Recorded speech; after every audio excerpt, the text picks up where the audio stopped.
Questãozinha agora sobre normas de circulação.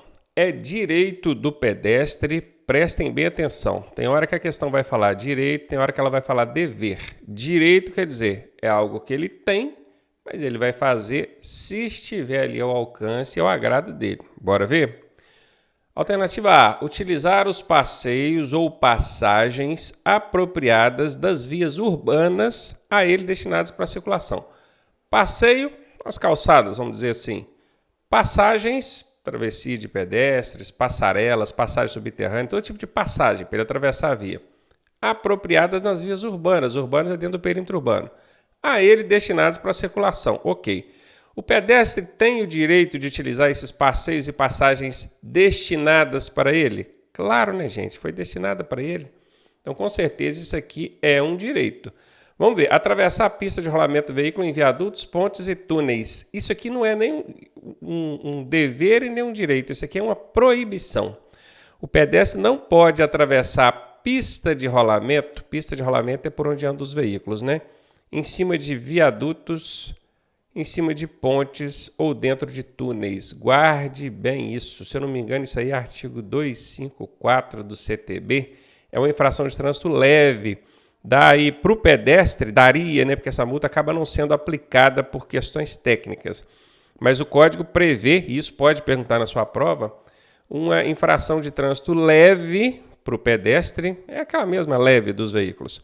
Só que, caso essa multa seja aplicada, ela vai corresponder a 50% do valor dessa multa leve para automóveis e outros veículos, né? Motocicletas e outros. Então, guarde isso. Tem multa para o pedestre também, tá? Guarde isso. Toda multa para pedestre ela é de natureza leve. Guardou isso? Perguntar na sua prova, já sabe. E quanto que ele vai pagar caso essa multa seja aplicada? 50% do valor do que um veículo pagaria, né? O proprietário de um veículo pagaria. Então, isso aqui não é nem um direito, nem um dever. Isso aqui é uma proibição, já risquei. Só usar passarela, para começar, esse só aqui é uma casca de banana. Quem estuda com a gente em nossos cursos sabe disso. Só, somente, nunca, jamais, apenas, são termos que eu classifico como casca de banana e quando isso aparece na alternativa é 90% de chance da alternativa ser falsa. E aqui é falsa, tá? Só vai usar passarela quando for transpor via expressa. Em caso de congestionamento, quer dizer, eu estou lá numa via expressa de alto fluxo, velocidade alta, aí está congestionado o trânsito, aí sim eu uso a passarela. Caso contrário, não. Está até sem sentido, né? Porque se o trânsito está congestionado, vamos entender que ele está parado. Aí tem pedestre que acaba se arriscando e atravessando em meio os veículos, ao invés de usar a passarela, né? Então a alternativa ficou até sem sentido. Se ela fosse assim, só usar a passarela em vias expressas quando o trânsito estiver fluindo. Aí é porque a pessoa nem conseguiria atravessar ali com o trânsito, né? Mas assim, ela ficou tão errada a alternativa que eles colocaram aqui de uma maneira que fica sem sentido. Então já risquei, está fora. Cruzar a pista fora da faixa de travessia de pedestre. Por que eu vou cruzar fora da faixa de pedestre? Isso é direito do pedestre? Não é. Alternativa D está fora, a resposta letra A mesmo. Questão sobre infrações e penalidades. A desobediência ao sinal vermelho do semáforo ou a parada obrigatória é uma infração gravíssima. Olha que bacana, ao invés da questão perguntar qual a natureza da infração, ele já está te dando.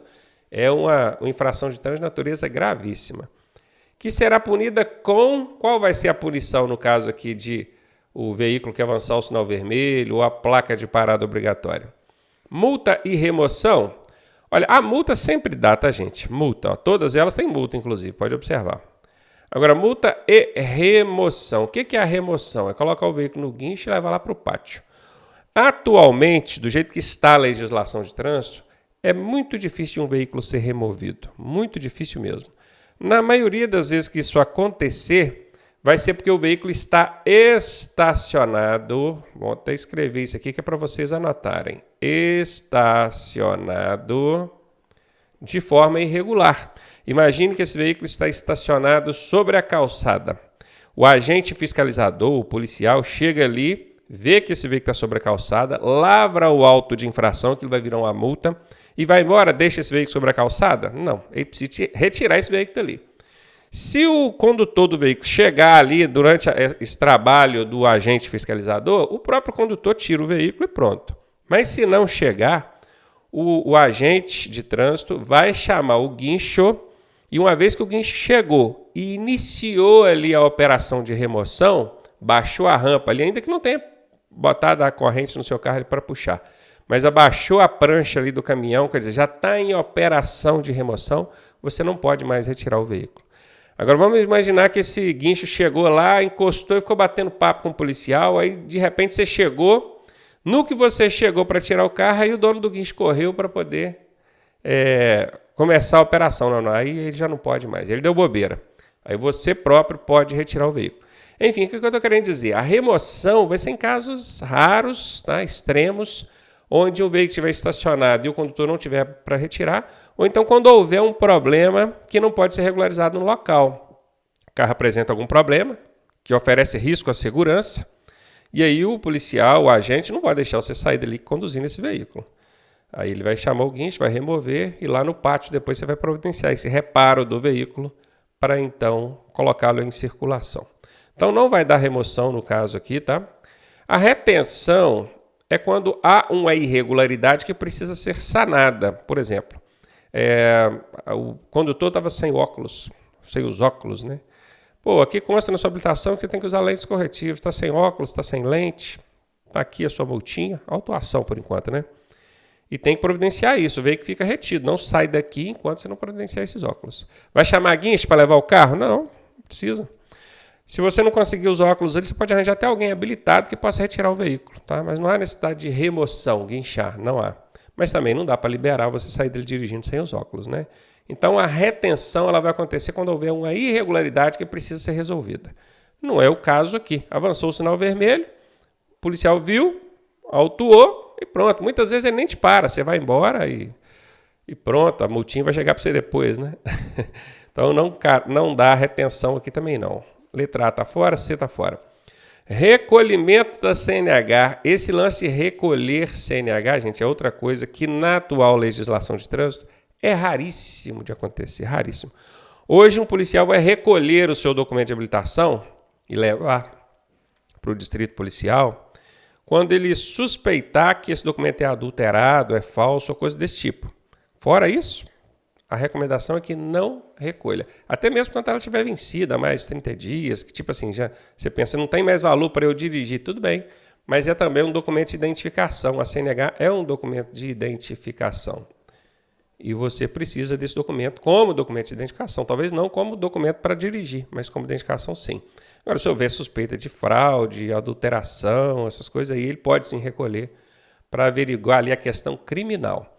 Mas não é o caso aqui, tá? Então, avançou o sinal vermelho ou placa de parada, infração gravíssima e só. Vai dar multa e pronto. Questão de direção defensiva. A distância percorrida do momento em que o freio é acionado até a parada total do veículo é chamada de...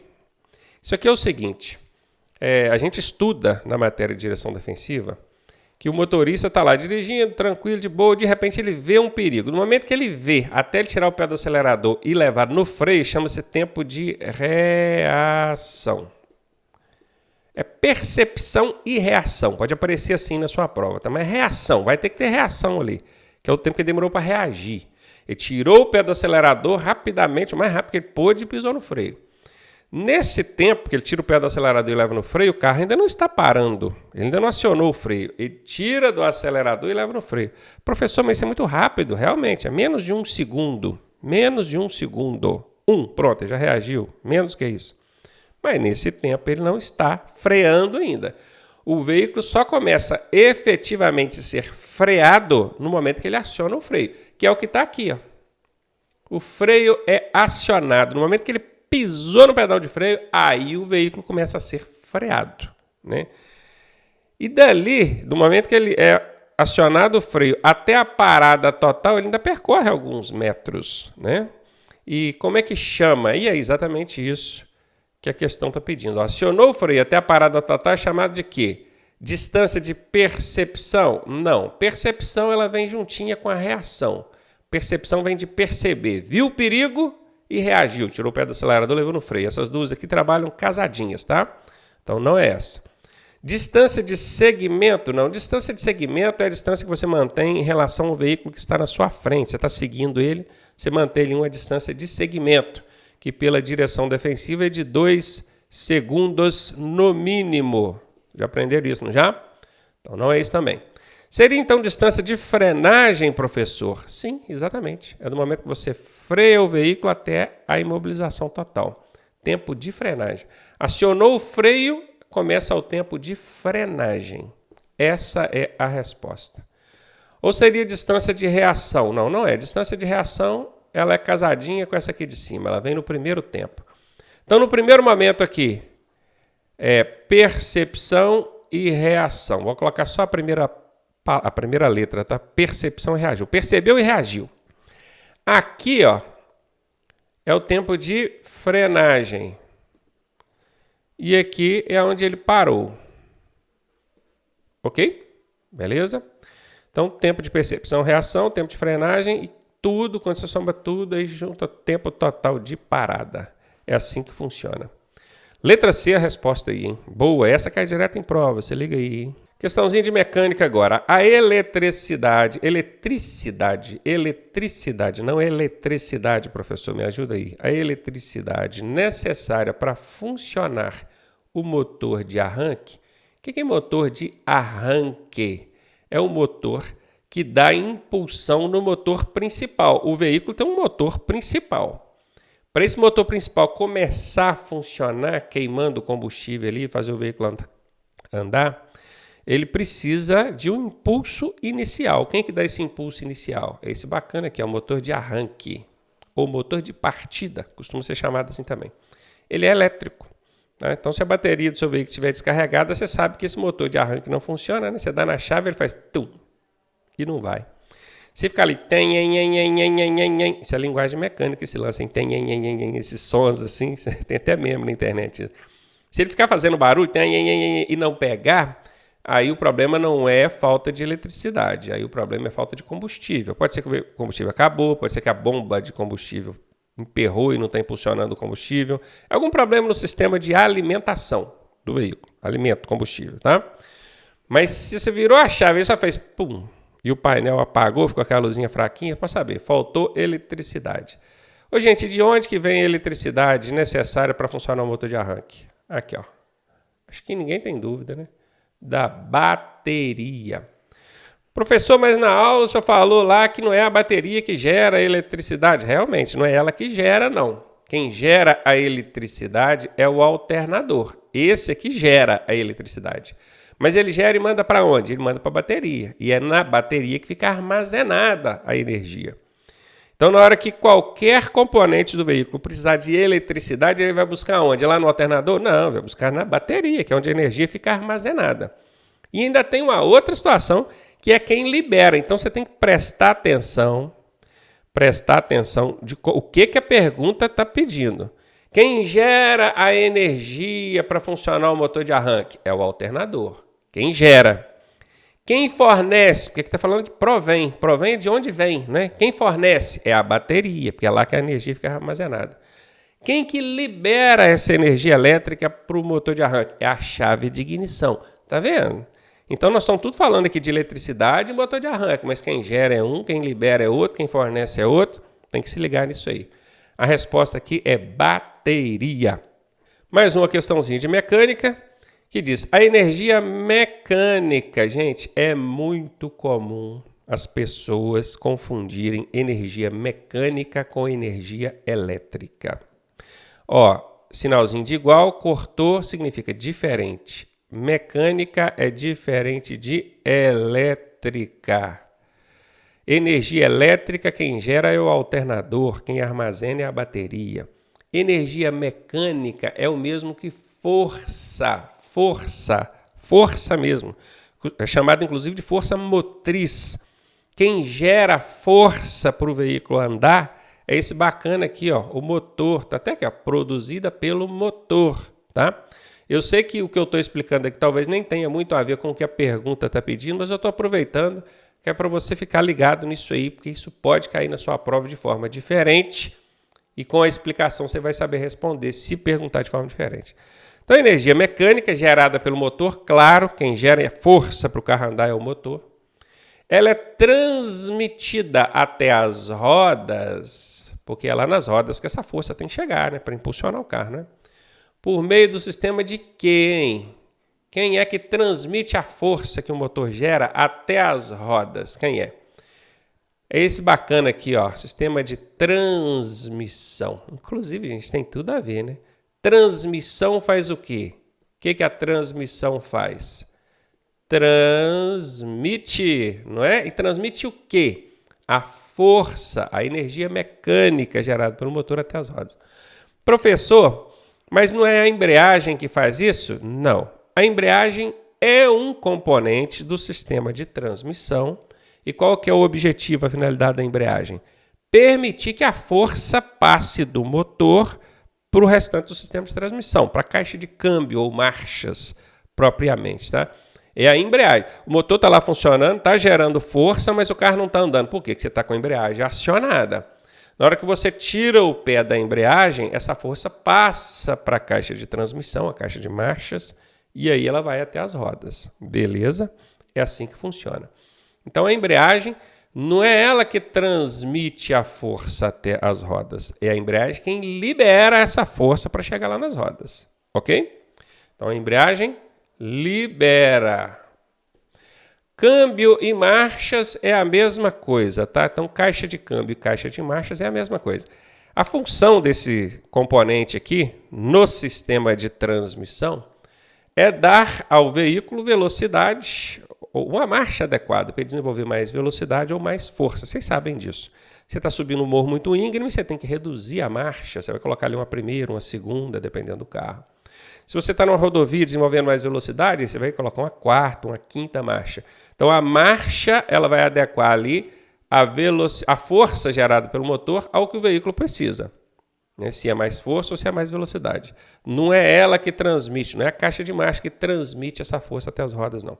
Quem transmite é tudo isso, é o conjunto, é o sistema de transmissão. Então, letra D aí é a resposta. Mais uma de mecânica. A estabilidade. Estabilidade seria o mesmo que equilíbrio. Equilíbrio. A estabilidade de um veículo nas retas e curvas se dá pela manutenção. Essa manutenção é o cuidado, né? Nos seguintes sistemas: freio e sistema de rodagem. Sistema de freio e sistema de rodagem. Olha, nas retas, tudo bem. Freio e rodagem, tranquilo. O veículo precisa ter um bom sistema de rodagem, né? Pneus bons, rodas alinhadinhas, balanceadas e freios também. Mas nas curvas, será que não tem nenhum outro sistema que é mais importante? É porque freio em curva nem é recomendável, né? O ideal é que seja antes. Então, fiquei meio assim nessa aqui. Vamos ver. Suspensão e transmissão. Olha, o sistema de transmissão, que é o que leva a força do motor até as rodas, não tem nenhuma relação com estabilidade, com equilíbrio. Nenhuma. Suspensão, sim. Um veículo com a suspensão estourada, pensa, dentro da curva, tanto que ele vai balançar e tira o equilíbrio do carro. Agora, transmissão, não. Essa aqui eu já deixei fora. Transmissão de novo, aqui, ó. Então, já deixei fora. Suspensão, eu já tinha falado lá que sim. E direção? Vocês acham que direção, sistema de direção dentro de uma curva, ele é importante? Importantíssimo, né? Então, se eu tivesse que escolher entre A e D, com certeza eu vou de D. Porque o sistema de direção e de suspensão são essenciais dentro das curvas, principalmente, tá? Então, tá aí, resposta D de dado. Questão sobre processo de habilitação. A expedição, expedir é emitir. Emitir. A expedição de um novo certificado de registro do veículo, esse CRV, é diferente de licenciamento. Não confundam isso. O licenciamento é um documento anual que é emitido para mostrar que esse veículo está ok para circular. O dono dele já pagou IPVA, está com multas em dia, tudo certinho, né? Agora, isso aqui, o CRV, é o registro do veículo. Registro. Eu sei que hoje em dia, na prática, tanto o CRLV, que é o licenciamento, quanto o CRV estão tudo no mesmo documento, esse que a gente imprime em casa, na folha de papel comum, né? Está tudo no mesmo documento. Mas o Código de Trânsito Brasileiro continua fazendo distinção entre CRV e CRLV. O professor, mas é tão parecida essa sigla, presta atenção no L. O L. Aqui tem o L, é L de licenciamento. Esse é anual. Todo ano, anual. Todo ano tem que emitir um desse. Agora, o CRV, o que não tem o L, esse é só quando você for em algumas circunstâncias, que é o que a questão está pedindo aqui, né? Quando é que a expedição desse CRV será obrigatória? Pelo Código de Trânsito, em 4 situações. Quando o veículo mudar de proprietário, era de um dono, passou para outro. Quando o proprietário mudar de endereço em outro município, se for dentro do mesmo município, não conta, tá? Só fora do município, para outro município. 2, né? 3, quando for alterada uma característica do veículo. Se for olhar no documento do veículo, ele vai constar cor, tipo de combustível, se é de passageiro, se é de carga. Essas características, quando forem alteradas, tem que mexer também no CRV. E, por fim, quando houver mudança na categoria do veículo. Categoria é a finalidade para qual o veículo é utilizado. Ele é particular? Ele é para aprender a dirigir? Ele é para transportar pessoas de forma remunerada? Por exemplo, o táxi, ou a moto de entrega, ou o caminhão, tá vendo? Então tem categorias diferentes. Guardou? Mudou o proprietário mudou de cidade, alterou característica do veículo ou alterou a categoria do veículo. Em qualquer uma dessas 4 situações tem que expedir um novo CRV. Não é CRLV, tá? Não confunda. É parecido, mas não é a mesma coisa. Proprietário mudar de endereço no mesmo município. Se fosse para outro município, aí teria que emitir, né? Mas no mesmo município não precisa. Veículo for acoplado a semi-reboque. Semi-reboque é aquela carretinha, não precisa. Eu sei que tem gente que fala, professor, mas semi-reboque não é a carretinha. Semi-reboque é a carreta mesmo, aquela grandona que vai lá atrás. Mas tá bom. Aquela carretinha é o reboque. O semi-reboque é a carroceria da carreta, tá? Agora não é hora, mas em outra aula a gente entra aí nesses detalhes da diferença entre semi-reboque e reboque. Mas não é, tá? Também não é. Anualmente, aqui ó, o Detran querendo a gente confundir, ó. Anualmente o documento que é emitido é o CRLV. Tem um L. L de quê? De Opa, cadê? Parou de escrever. Acabou a tinta da minha caneta. Licenciamento. Tá? Esse é anual. Tá aqui, não está escrito anual. Não é o caso. Eu estou querendo o CRV, sem o L. Quando houver mudança de categoria, está aqui, letra D de dado. Questão de normas de circulação. A faixa de trânsito adicional. Faixa de trânsito são os espaços que os veículos têm ali na pista para circular, né? Tem a faixa do meio, tem a faixa da esquerda, tem a faixa da direita. E aqui está falando de faixa de trânsito adicional, construída à direita de um longo aclive. Aclive é o mesmo que subida. Aclive é o mesmo que subida. Anotou? Declive é o mesmo que descida. Aclive é subida, declive é descida. Nas rodovias, deveria ser utilizado por quê? Então vamos lá. Essa faixa adicional que tem nas rodovias, numa subida, essa faixa que fica à direita, é o que a gente chama de terceira faixa. Para que ela serve? É isso que a questão está pedindo. Ela serve para caminhões, veículos grandes que na hora de subir são pesados e precisam andar mais devagar, encostem, eles vão para essa terceira faixa, deixando a faixa principal livre para os automóveis e veículos mais rápidos de desenvolver. Não pode confundir acostamento com terceira faixa. Professor, como é que eu sei a diferença? É só você olhar se a linha é contínua. Você está aqui na faixa principal e tem uma faixa à direita. Só que entre essa faixa principal e a faixa da direita tem uma linha contínua. O caminhão pode transitar lá naquela faixa da direita? Não pode, porque nesse caso ele é um acostamento. Pegou? Agora, se a linha ali, ó, aquela pintura que tem no pavimento, for pontilhada, aí sim, essa faixa adicional é chamada de terceira faixa, e aí os caminhões têm que ir para lá. Não é só caminhão, não. Qualquer veículo que queira andar devagar. Às vezes você está tendo um automóvel, quer andar devagar, tem que ir para a terceira faixa e deixar a faixa principal livre para os veículos que estão desenvolvendo mais velocidade.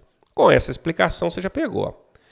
Somente para caminhões que transportam corrosivos. Então, somente é uma casca de banana, a gente aprende isso no nosso curso.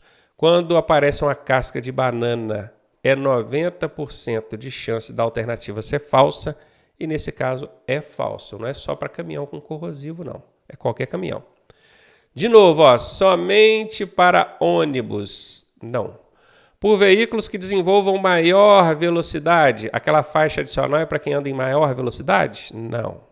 É para quem anda em menor velocidade. Então aqui está fora. Para veículos lentos, ok. E os de maior porte. Maior porte são os grandões, né? Os grandes. Grandões. Então quem andar devagar ou está num veículo de maior porte, tem que pular para a terceira faixa, aquela faixa da direita, e deixar a faixa principal livre. Essa é a resposta, a letra D de dado. Mais um é de normas de circulação. Isso cai muito em prova, tá? Normas de circulação cai demais em prova. Se liga nisso. A faixa de trânsito destinada para fazer ultrapassagem e circular em maior velocidade, maior, viu aqui, é qual? Gente, vamos desenhar aqui uma pista rapidinho, ó. Torto para danar, porque eu desenho muito mal, né? Aqui está, ó, a linha da borda direita da via. Isso aqui é acostamento, tá, gente? Acostamento. E aqui está a linha da esquerda da via. Aqui no meio vai ser um canteiro central. Essa faixa da direita é para os veículos lentos e de maior porte. Essa faixa da esquerda, ó, esquerda, direita. Essa da esquerda é para quem vai fazer ultrapassagem e desenvolver em maior velocidade. E a do meio aqui é livre. Tanto o caminhão quanto os automóveis podem andar nessa do meio quando quiserem, tá? Então vamos lá. Faixa destinada para fazer ultrapassagem em maior velocidade é a da esquerda. Cadê? Tá aqui, ó, esquerda. E a da direita, professor? Para caminhões, veículos de grande porte, aqueles que queiram andar em menor velocidade. Ok? Anotem isso, cai direto em prova, você não vai dar uma manota de errar uma questãozinha fácil dessa em prova, né? Questão agora sobre sinalização viária. A faixa de travessia de pedestres, acho que todo mundo sabe o que é uma faixa de travessia de pedestres, né? É um tipo de marca, porque é uma marca, é uma sinalização horizontal. Denominada, esse denominada é o mesmo que chamada. Ela é chamada de quê? Professor, é chamada de faixa de pedestre, não é? Sim, mas ela tem outros nomes. Ela é horizontal, tá? O que mais? Ela é longitudinal, ela é de canalização, ela é transversal ou ela é de controle de estacionamento e parada.